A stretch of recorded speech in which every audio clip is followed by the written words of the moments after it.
Bonjour peuple congolais dans son ensemble. Peba combattant de partout le monde et Sikatozali na pesibino Mbote Ebele. Mbote Ebele, pourquoi? Parce que émission Nabiso et bandi pour l'amour du Congo. Oyo bino nyonso pe bandeko nyonso bolandaka pe bolingaka. Pourquoi notre émission pour l'amour du Congo? L'émission pour l'amour du Congo est un thème oyotozui na kati ya Bible na Esaïe chapitre 62. Wapi esikanza mbazali koloba pour l'amour de Sion, je ne m'étairai point. Pour l'amour de Jérusalem, je ne prendrai point du repos. C'est là où nous aussi nous avons tiré notre thème de l'émission pour l'amour du Congo et nous avons dit pour l'amour du Congo, on ne se taira point. Pour l'amour du Congo, on ne se fatiguera point. C'est ça ce que nous devons dire et le message que nous envoyons à certaines, ceux qui se disent nos décideurs. C'est ça ce que nous envoyons aujourd'hui à la communauté internationale de savoir que le peuple congolais, on ne se fatiguera jamais pour notre pays. On ne se fatiguera jamais et on ne laissera jamais que les impérialistes, vous les impérialistes et les décideurs du Congo de continuer à massacrer, à détruire, à tuer ces peuples. Nous ne laisserons jamais. C'est pourquoi le peuple congolais dans son ensemble, nous nous sommes mis debout afin de dire non à tout ce qui se passe dans notre pays. Ainsi, nous inviterons aussi à nos amis africains, peuple africain, de se lever et surtout l'Afrique noire où les Européens veulent exterminer et récupérer nos terres et nos territoires. Pour l'amour du Congo, c'est une émission qui réveille le peuple congolais afin de savoir les décideurs n'auront point le dessus sur notre pays. Et nous-mêmes, nous devons prendre le destin de notre pays. Nous-mêmes, nous devons agir et développer notre pays. Nous ne sommes pas là pour attendre que la communauté internationale ou les États-Unis d'Amérique viennent faire quelque chose dans notre pays. Pourquoi notre émission pour l'amour du Congo? Tout d'abord, nous allons remercier l'émission pour l'amour du Congo, remercier notre site Nous les combattants par rapport au travail qu'ils sont en train de mettre pour le réveil de notre conscience. L'émission pour l'amour du Congo, aujourd'hui, nous remercions nos frères, nos combattants de la France. Notre travail au Bozali Kosala en France, nous vous en remercions. Notre émission pour l'amour du Congo remercie aujourd'hui ceux qui travaillent par exemple en Afrique du Sud, nos amis de l'Afrique du Sud. Nous sommes infiniment reconnaissants par rapport à votre travail et nous appelons de partout et si Kaba Congolais Bazali, Totelema, Pona Kobundela, Mboka, Nabiso. Émission Nabiso pour l'amour du Congo et la Namakapé, na site Nabiso, nous les combattants avec notre frère Anderson. Émission Nabiso pour l'amour du Congo et Tala Makapé Elanda Makalisusu na Voice of Congo avec notre frère Franco. Mais pour commencer notre émission pour l'amour du Congo, j'aimerais aussi mettre un peu de la musique de notre frère Alain Moloto. Moto Kitisa Moto et Kanambe, il connaît bien ses chansons Moto Kitisa Moto. La musique qui a fait Nabiso et Nakokota Kolaksekoe Bisabino, pourquoi de notre émission pour l'amour du Congo? Et notre émission pour l'amour du Congo tient à remercier énormément nos fans et tous ceux qui sont tous ceux qui ont l'habitude de nous écouter, de nous entendre dans vos réseaux sociaux. Et en particulier notre émission remercie mon bien-aimé Ficho Bangou par son soutien dans notre émission pour l'amour du Congo, ainsi que notre bien-aimé Maman Annie Mabala Nakati ya France. Nzambe apambola bino pona ba soutien na bino et aussi à tous les combattants de la Belgique oyo bazo soutenir émission na biso pour l'amour du Congo. Nasepelaka na nzembo mingi ya ndeko na biso Alain Moloto.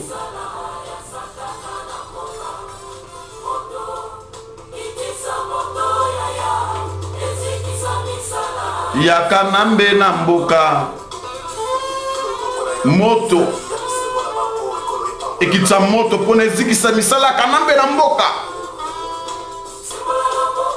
tomona nguya na yo e katina ekolo na biso osala ya minene bandama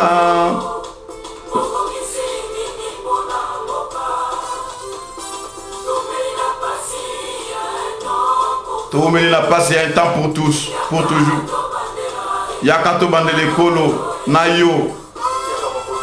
Toko bandela ekolo na nzambe na biso. Et nous allons construire notre pays. Nous allons bâtir notre pays ensemble. Avec ceux qui aiment notre pays. Ceux qui veulent marcher et voir la gloire demain pour notre pays. Nzamba sembelo loboko pona mboka na biso. Tolingi tomona kembo ya nzambe. Ezikisa misala ya kanambe na mboka na Yesu. Mapetola ekolo. Ezikisa misala ya kanambe na mboka la loboko na nguya.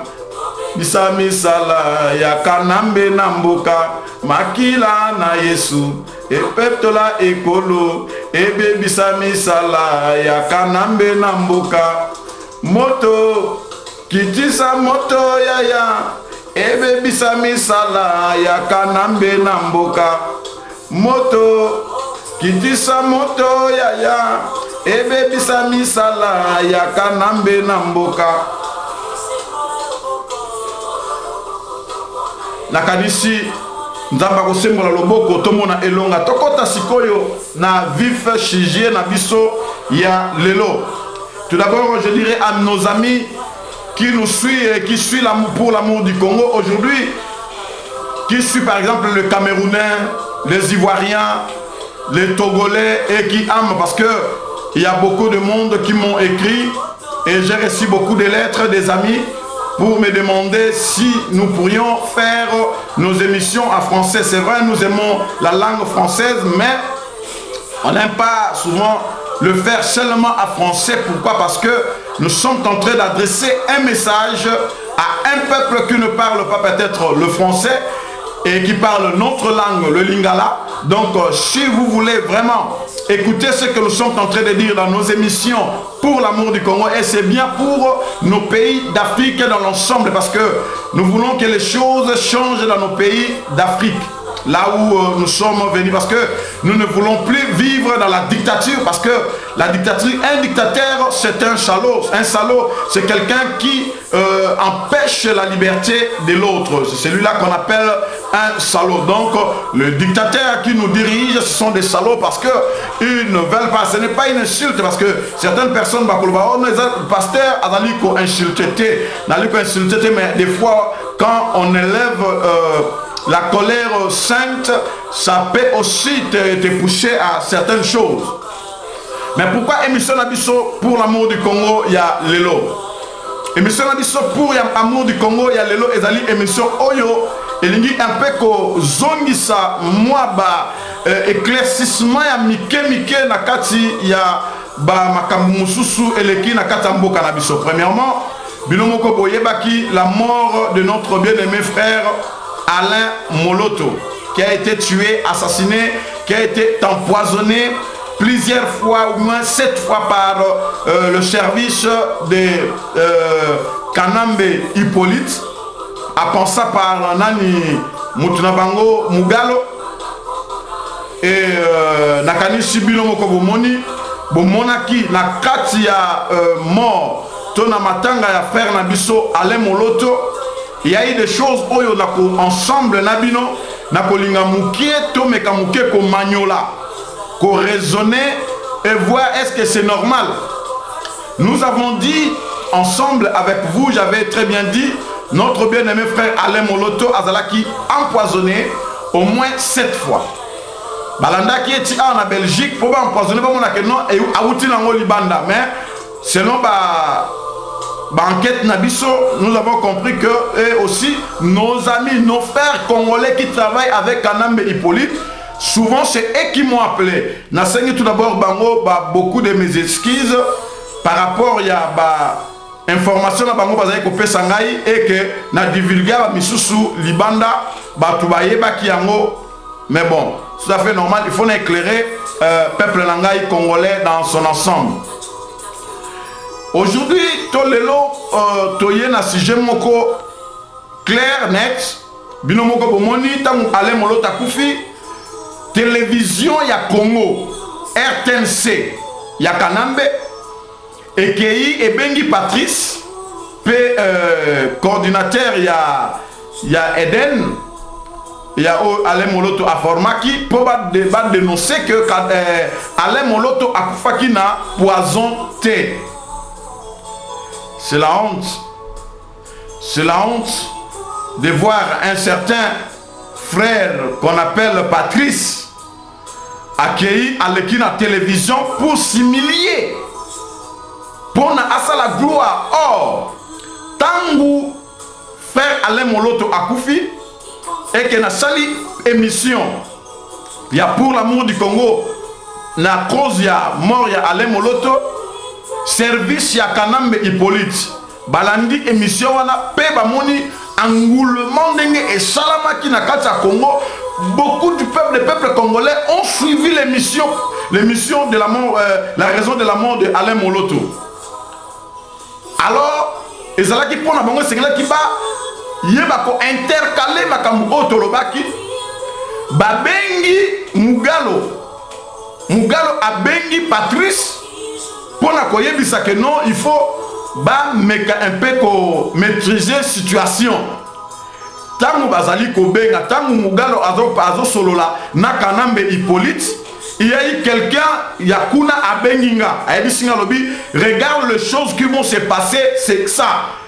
Bakutani na mwasi ya nani ya frère Alain Moloto bakuti banani baleki par frère Patrice. Donc Mugalo a frère Patrice n'a pas coordonné baye ko imposer bango les frères Patrice, je sais ce que je suis en train de dire, baye ko imposer bango pour pas que ne ko maîtriser la femme de frère Alain Moloto.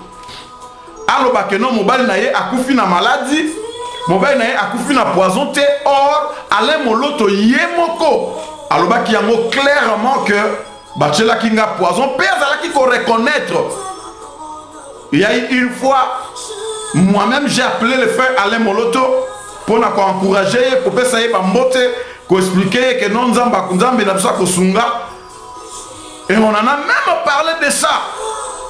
Il ne va pas appeler tout le monde lui dire non, on a solide, mais on en a même parlé de ça, de son empoisonnement.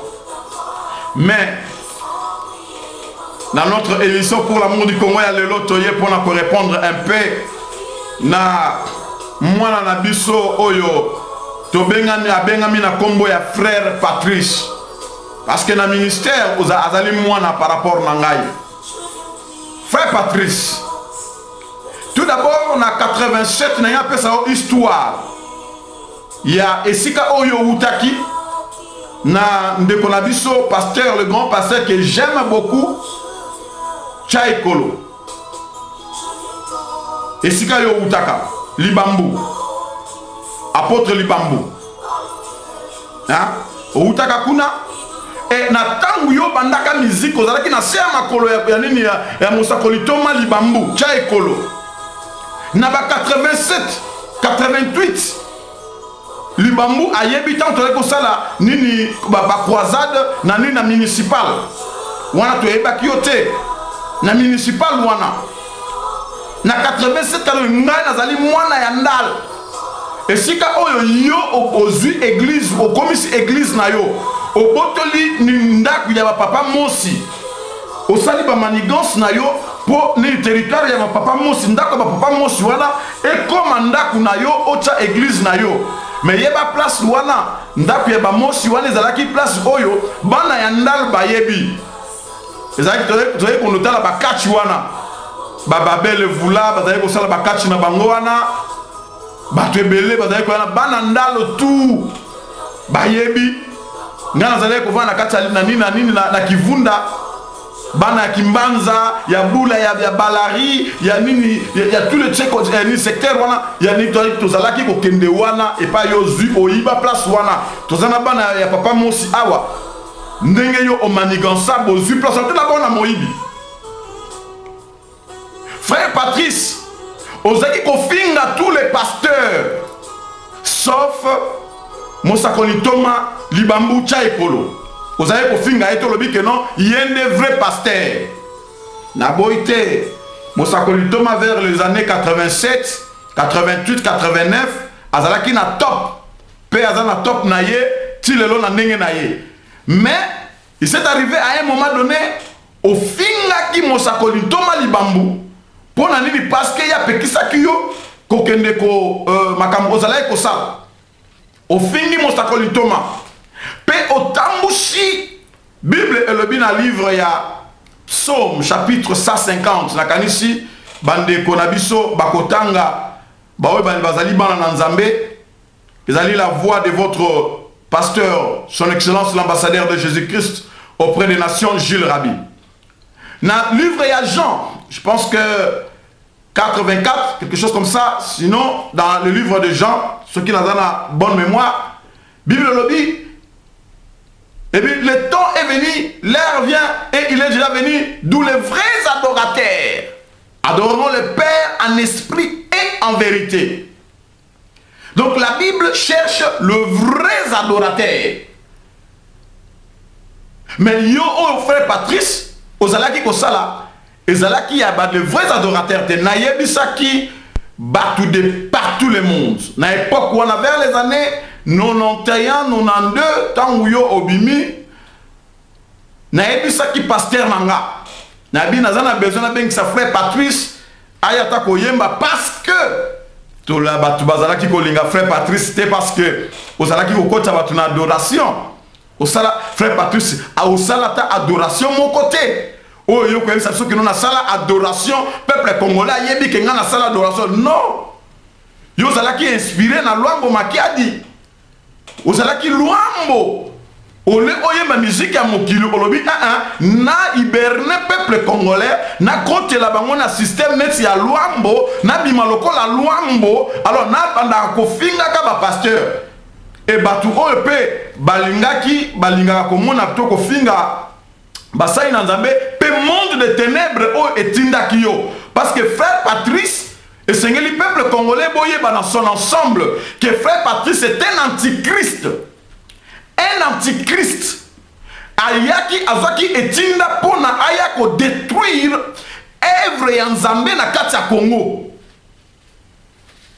Ayako détruire musala ya nzambe na kati ya Congo, c'est pourquoi les frères azalaki na témérité ya ko telema pe ya ko luka par tous les moyens ko sala ko détruire mboka na biso. Ko détruire makambu ya nzambe. Et voici na bolingo na nzambe nzambe abimisi mutu lokola leti ba Alain Moloto po azongi sabino na nzela. Ya ko lakisa bino que non, on adore Dieu comme la parole de Dieu dit dans le livre de Psaume chapitre 150 que tout ce qui respire loue le nom de l'Éternel. Place mon côté Bible que non, que tout ce qui respire critique les gens par les chansons de l'Éternel. Ou bien parler le mal des gens par rapport ya nzembo kokumi sanzam. Mais la Bible dit adorons l'Éternel. Louez l'Éternel pour ses bienfaits. Mais Patrice, toi tu ne louais pas l'Éternel. Tu ne louais pas Dieu. Mais tout simplement peuple de Dieu. Naïbi Subino Patrice Salaki antichrist. Ayaki pour déstabiliser, à détruire l'œuvre de Dieu. Gloire à Dieu, malgré le durée des temps, durée de la nuit, la lumière finira toujours par apparaître, comme la déclare la parole. La lumière finira par apparaître aujourd'hui. L'élo, Batoubaye pour comprendre qui est maintenant ce que nous on disait, et les gens viennent de comprendre qui est maintenant le frère Patrice. Combien de fois Bandeko Esika Patrice Aleka Babenga Kangapo n'a rectifié beaucoup de choses que Patrice avait dit. N'a rectifié plusieurs fois. si Patrice passe quelque part, on m'appelle pour venir. Ah papa, yaka, moi na nga mokaza kaka, moi na makamanzambe, lukaka bengi sa Patrice. Patrice okenda côté kokoye mais pas moi na nga moko. Ok, kuno yembi, et sengela ki na babenga nga pona ko sala intervention lisusu. Na yebisa ki mwana biomoni, na avant ko benga bato musu fo tuna kanana. Na kaniso yebi pasteur Pierre Roger na pesa exemple moko na Rotterdam. Mukolo oyo okenda ko yemba kune pa na bango, ochaka zizani ya grave. Et nga nazalaki na droit na kita na kende po na yeba na ko masquer ba makamususu ya mabe oyo olobaki na kati ya église ya notre bien-aimé pasteur Pierre Roger na Rotterdam. Et na France na parlons plus aussi na Allemagne. Et c'est un ton rectifié makamu. Mais bato ba yeba kité. Mais lelo na ko Nzambe aye ko bimisa frère Patrice polele. Frère Patrice, tu ne sais pas qu'en 2011 avant les élections Mugalo abenga kibino. Pona apesa bino ba mbongo boyemba à la gloire. Yanani ya Kanambe Hippolyte. Pe boyemba kina à la gloire ya Kanambe frère Alain Moloto aboyaki. Frère Alain Moloto na maloba na ye awa na pota ebisibiso alobi na ngalbi ke non ngai na benga mapona makambu wana ti. Parce que zalaki na idée na ye pona mboka. To telema pona mboka. Azalaki ko parler na ba chanson na ye ko louer l'Éternel. Frère Moloto louer l'Éternel. Frère Patrice moi j'ai composé les chansons pour louer l'Éternel ou adorons l'Éternel.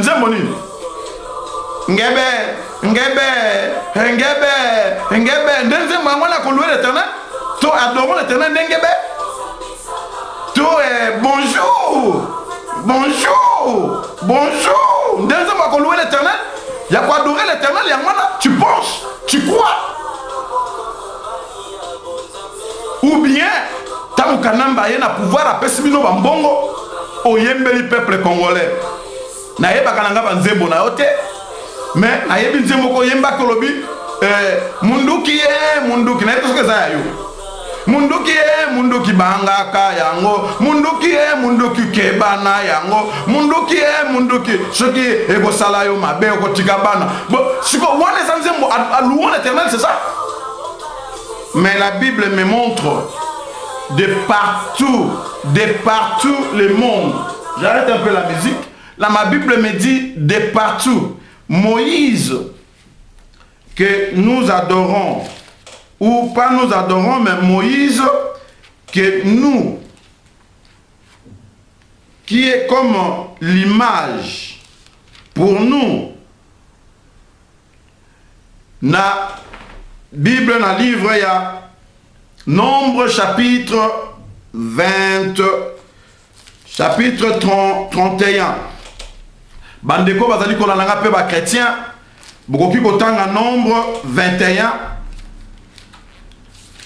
Oyo pe bolingi koyeba makambo mususu parce que na lingi ko faire souffrir Ndeko yote, frère Patrice,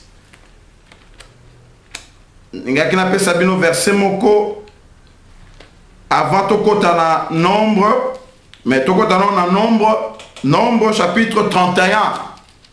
La Bible dit, l'Éternel dit à Moïse, faites avec le sacrificateur Éléazar et le chef de la maison de l'Assemblée les comptes du butin. Les comptes du butin. Mais avant tout, toqué dans la première verset, là je parlais de le verset 25. Toqué dans la première verset à livre, il y a Nombre chapitre 31 et le Bible. L'Éternel parla à Moïse et dit, vengez les enfants d'Israël sur les Manianites. Tu seras ensuite recueilli auprès de ton peuple. Moïse parla au peuple et dit, équipez d'entre vous des hommes pour l'armée et qu'ils marchent contre Mandia afin d'exécuter la vengeance de l'Éternel sur Mandian. vous enverrez à l'armée 1000 hommes par tribu de toutes les tribus d'Israël. Tokiti, la Bible dit dans le livre, dans le verset 6, Moïse envoya l'armée, ces 1000 hommes par tribu, et avec eux les fils du sacrificateur Éléazar, Finé, qui portaient les instruments sacrés et les trompettes retentissantes. Et la Bible dit dans le verset 7, et s'avancèrent contre mon Dieu selon l'ordre de l'Éternel avait donné à Moïse, et tuèrent tous les hommes. Bible le dit. Et ils tuèrent tous les hommes, ils tuèrent le roi des Mondia avec toutes les autres. Vous allez les lire à la maison pour comprendre. Moïse azalaki mutu azali kotambusama selon la pensée, selon la voix, selon les idées de l'Éternel. Un jour, il devait venger le Mandanite et Nzambe ordonné à kende koboma. Ce qui vous tali la version Nzamba siliki pourquoi bomi bana basi akunate pour ne passer là qui vengeance. Ya Nzambe. Mais le lot peuple congolais dans son ensemble et Sikatozali Nakoebisa Eloko Moko, l'église au Congo a échoué dans sa mission. Bana siko ba congolais bako se confier na nani. Frère Patrice Kanambe apesi mbongo Kanambe alakisi biso que non azali antichrist pe Kanambe azali chrétien te bomoni lo ndenge nini Kanambe a déstabilisé. Donc, à Luki Batu, Oye Bazali, antichrist, comme frère Patrice, pour déstabiliser puissance, il y a Saint-Esprit dans Katambo Canabiso. Frère Patrice Aleki, na la télévision, na bino ko bomoni, na télévision, il y a RTNC, kuna, alobi, Alain Moloto, akufaki na poisonté, boena boy, aluki, a azipa or. Tant bazo solo la kuna bazo benga bango déjà batu babengi biso tant bazali ko keno kutana na mwasi ale moloto pour que ko sa mwasi ale moloto que yo sengeli discours na yo lokola zali mutu ya nini ya peuple et sengeli discours na yo on meka un peu ko voiler yango o la tsela que non benzamba sali azali mutu nzambe azonge pai na nzambe tala pasi basi na biso ya Congo na kanisi tant tozobala na bino tolobaka pour le malheur et pour le bien et pour le pire. Mais tant où na koufi na quelque chose, o ezali ya mabe, et sengeli koloba, et sengeli kolakisa, et sengeli koyebisa batu, c'est vrai mobali nanga, olingi siko mama, moi ça bianeni ya ale moloto, alingi mukola kwa ko boka nguna ndalo ba vérité. Ya makamunenge zalaki. Mais où est le prix? Prix yango bofuta ndengeni. Frère Patrice Aleki na coordinateur ya nani ya nini ya Eden kolobakeno te ce qui Eric kolobano te frère nan ale moloto akufi normalement akufi na poison te azalaki kobela mais ngana ebi peuple congolais akufi na poison mutachela qui est poison ezali nani Kanambe Hippolyte mutatini na ba musicien mususu lokola ba frère Patrice oyebi tant bino bokendaki yo leur mbongo nani ba musicien mususu nani mugala bengi sakibino pobo yemba à la gloire ya nani ya Kanambe na élection yo frère Patrice oyembeli batu munduki pour nous préparer peuple congolais bobanga minduki nzamba ebi susa bi que no yemba pour la munduki ce n'est pas nzambe azoko tinda batu na kata Bible Moïse il allait se battre la vengeance de l'Éternel bino évangile na mboka na biso c'est la honte les pasteurs de la honte pour na kokanga kutino et sengela qui va utiliser mutu lokola nani nani komone nani ngalasi pour que no kanga kutino pour na ko triquer première élection et sengela qui va utiliser mutu lokola nani abe malumalu pour na ko déstabiliser toujours le christianisme pour na ko triquer deuxième élection et sengela qui va luka pasteur ngoi mulunda pour aye ba na ko triquer donc balukeli bino batuka ka nzambe ko la sa peuple congolais que la mission de l'église pour le Congo a échoué. La mission de l'église pour le Congo a échoué. Or, l'église devrait répondre à sa génération. Quand l'église n'arrive pas à répondre aux exigences de sa génération, c'est une église qui a échoué. Na Congo, les églises ont échoué. Il n'y a pas un homme de Dieu comme Nani Pasteur, Nani Lukusa. Sinon, on reste avec Coutinho Fernando qui s'est élevé pour dire non. Nazakina Coutinho a plusieurs fois, il me parlait, Rabbi et Seigneur, il tellement pour la Kobunda, pour la Mboka. Mboka Sekei. Il le disait. Moi, je lui ai dit, fini le silence. Nous allons sauver notre Congo. Nous allons sauver notre patrie. Peuple congolais dans son ensemble. Patrice Alakisibiso a coopéré sur na démon. Na diable, les pasteurs nous ont montré qu'ils coopèrent et qu'ils collaborent avec le diable dans notre pays. Il y a eu un moment donné, quand nous parlons de concertation, il y a un peuple congolais, Mikolo, il y a comme problème, il y a concertation. Nous allons concerter avec qui? Concertation avec qui? Avec un homme Hippolyte, c'est un diable, un démon. Il a cherché des antichristes comme le frère Patrice. Antichrist, frère Patrice, Nzembo, mon côté à Yemba, Oyo Azali ko adorer l'éternel, Oyo Azali ko louer l'éternel. Frère Patrice a Yembi Banzembo, Oyo Azali, ou bien ko critiquer Batou, ko finga Batou, Banana Bisu, Batunde Konabisu à Congo, le Kola Bayeba qui est nanouté. Nzambe alobi na Bible, louons l'éternel, adorons l'éternel. Nzambe alobi te que ce que bandi ko yemba, batumba moko batelemi, bandi ko bamba, bandi ko kumisa. Soko lobi bon, si kon na lingina lobela nanu ba pasteur, bato beti boko lobela bango pe ba lekisi, lobela bango. Quelle adoration, quelle louange.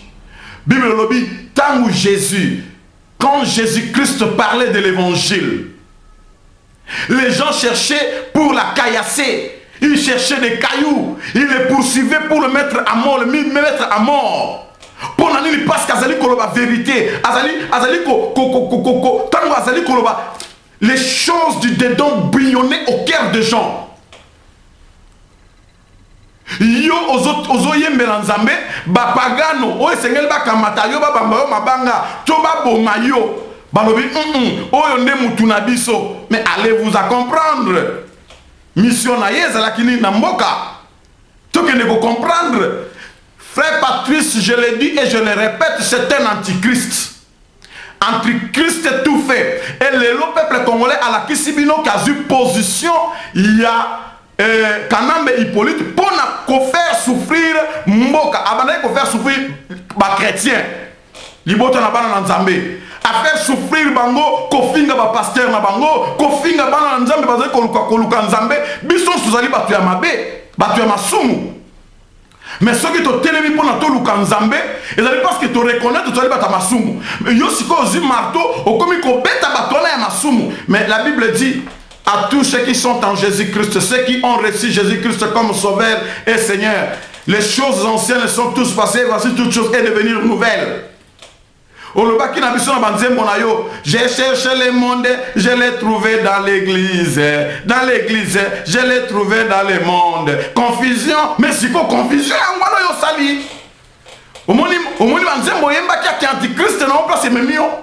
Le lokomi kobundisa nation.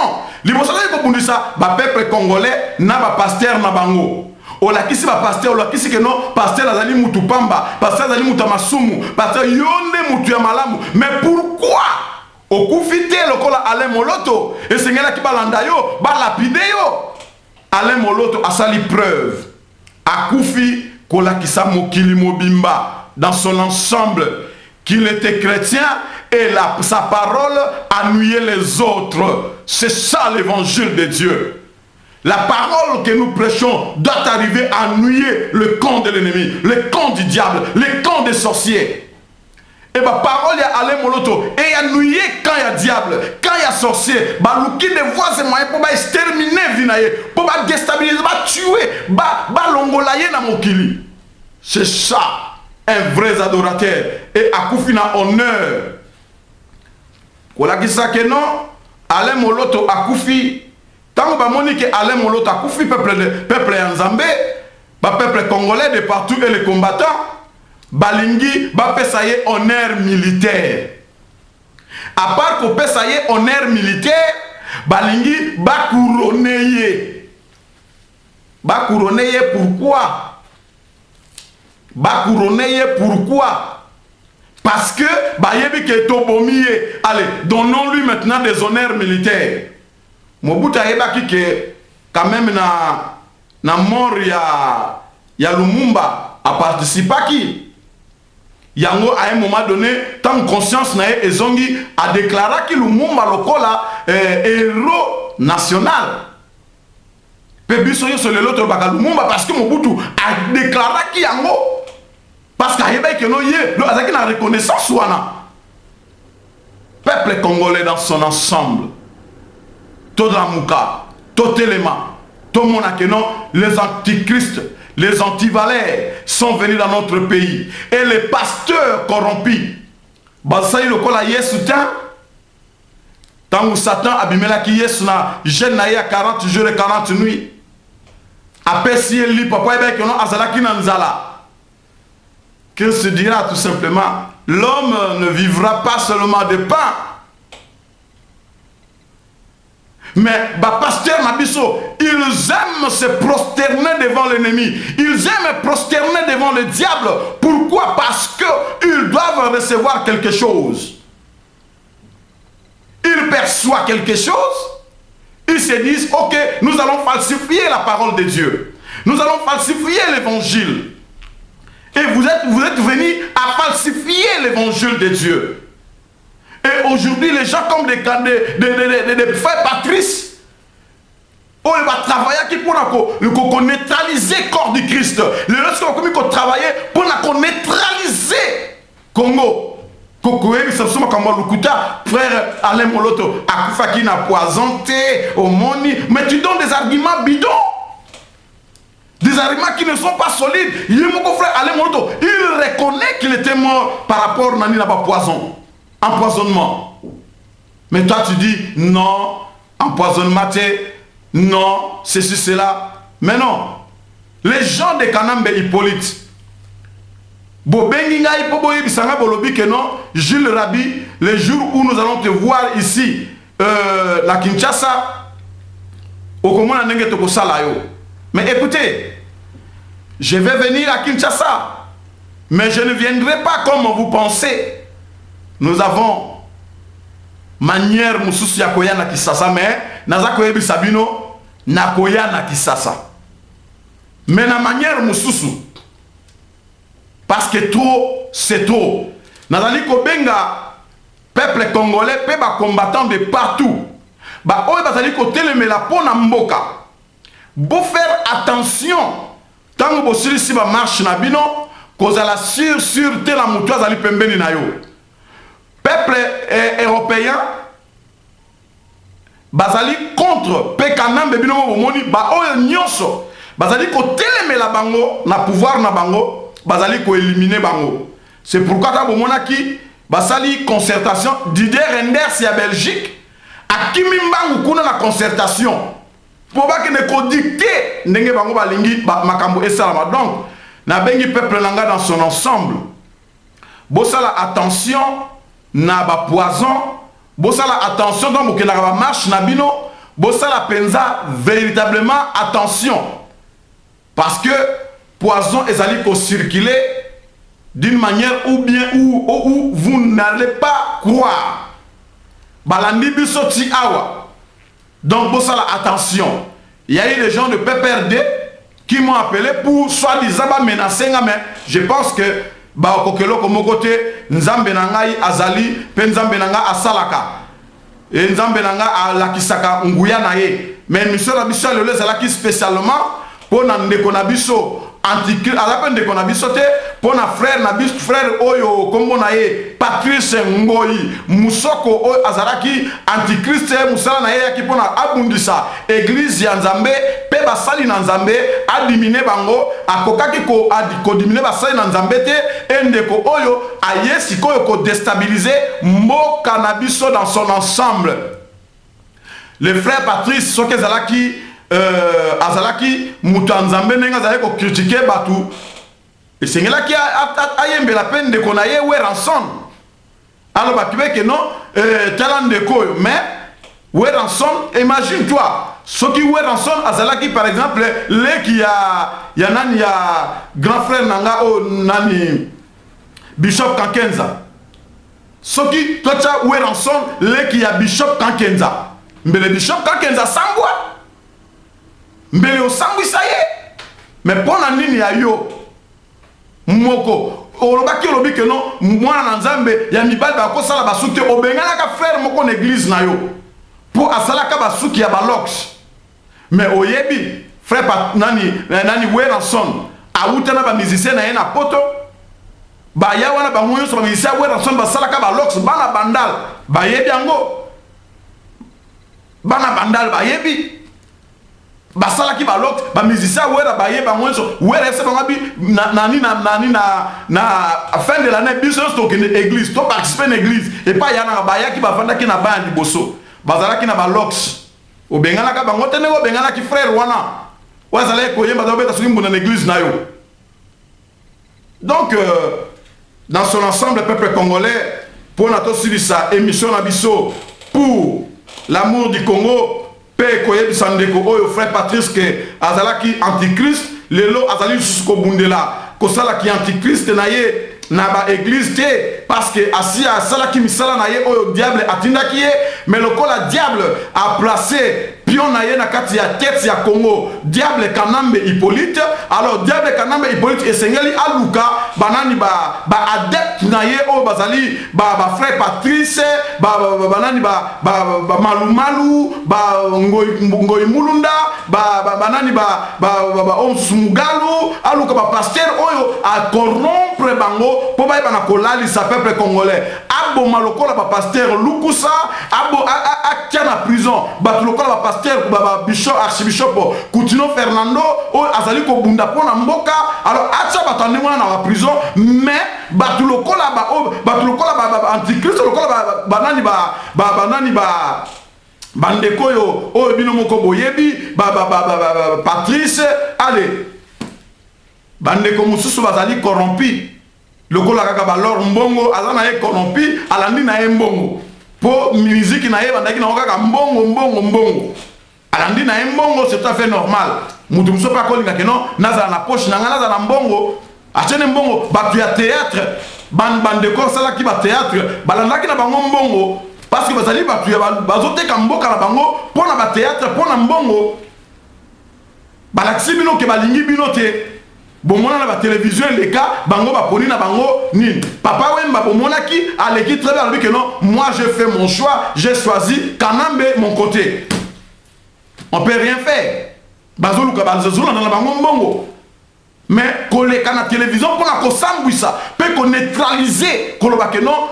Alain Moloto akufi na poison tes frères Patrice au saligaf mais tout simplement au poni kanayo ya ba antichrist pe ya moto ya ye pona a déstabiliser Congo na biso ce n'est pas grave mais peuple congolais dans l'ensemble message nanga pona ba combattant totalement tokende toujours liboso objectif na biso ezali Kanambe dégage. Kanambe doit quitter notre territoire. Dans le lenge nyonso, peuple congolais esenge tozala structuré ensemble, toye bandeni ya ko s'organiser pona tokende ko bimisa batu oyo. Mutu oyo asimbi arme, babenganaka ye na ba arme. Kanambe lokola azali ko couloir que azali na ba armement na mboka et que azali na ba soda na mboka na biso ba congolais tokende ko bomana pona étranger ya Kanambe ba congolais nyonso ba kolanda cassette oyo image oyo boye ba que toko kitana mboka wana alors soki bino ba congolais vraiment de souche autre na makila ya Congo soki bokolinga boleka pona to bomana entre biso pona ba étranger ba côté les biso alors toko bomana mais boye ba que tant et comme pembeni oyo tokoya pena ko benga peuple congolais dans son ensemble tangu tawana ekobelema esengeli biso to telema to landa to loba que non tana nzambe ekoki ta ko libérer mboka na biso ekoki et que sengeli mboka na biso ezala totalement libéré. Nzambe na kokamwa nzambe na bomoy ala musa pulsion na bino mboka wana ezali mboka na biso ya bakoko na biso.